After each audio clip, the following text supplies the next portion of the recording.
દિવસ રાત મહેનત કરી ખેડૂતો ખેતી કરે છે અને બે પાંદડે થવાનો પ્રયાસ કરે છે, પરંતુ એક સમસ્યાનો ઉકેલ માંડ આવ્યો હોય ત્યાં જ બીજી સમસ્યા ઊભી થઈ જાય છે। કંઈક આવી જ રીતે કપરી સ્થિતિનો સામનો કરી રહ્યા છે પંચમહાલ જિલ્લાના જાલિયા ગામના ખેડૂતો।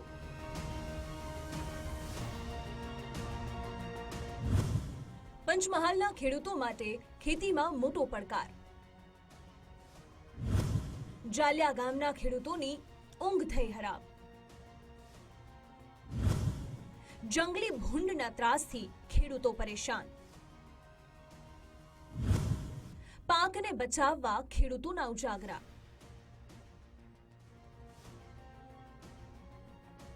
ગોધરા તાલુકાના જાલિયા ગામના ખેડૂતો દિવસે ખેતરમાં તનતોડ મહેનત કરે છે। અહીં શક્કરિયાનું ઉત્પાદન મોટા પ્રમાણમાં થાય છે।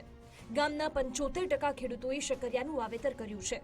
ખેડૂતો પ્રાકૃતિક ખેતી કરી મબલખ ઉત્પાદન તો મેળવે છે, પરંતુ આ પાક વેચી ખેડૂત કમાણી કરે તે પહેલા પાક બરબાદ થઈ જાય છે। તેનું કારણ છે રાતના અંધકારમાં ખેતર સફાચટ કરી જતા જંગલી ભૂંડ।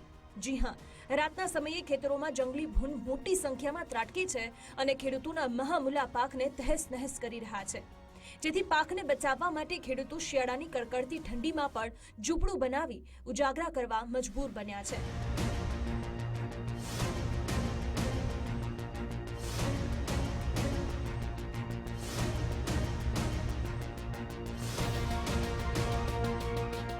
અને જાલિયા ગામમાં નાના નાના ખેડૂતો છે, પણ તમામ શક્કરીઓ કરે છે અને એની પર જ જીવન નિર્ભર છે એમનું।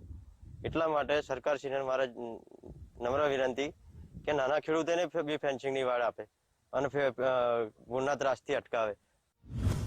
તાર ફેન્સિંગ કરી પાકને બચાવવાનો પ્રયાસ। ભૂંડના ત્રાસથી નુકસાન સહાય આપવાની માંગ।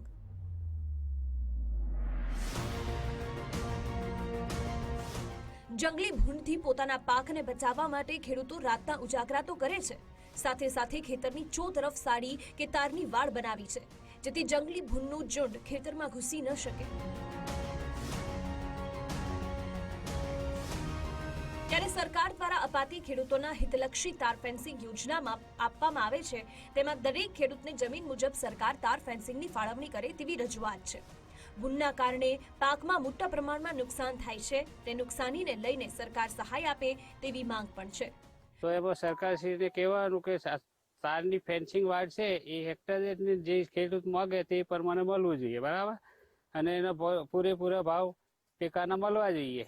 મહેનત કરે છે અને બીજી કોઈ ખોર ખાતર કે એની જરૂર પડતી નથી, તો સરકારશ્રીને વિનંતી કે ટેકાના ભાવ મળે, સારો ભાવ મળે અને બધા ખેડૂતોને સહાય આપે। ભૂંડનો ત્રાસથી એમને બધાને સહાય મળે।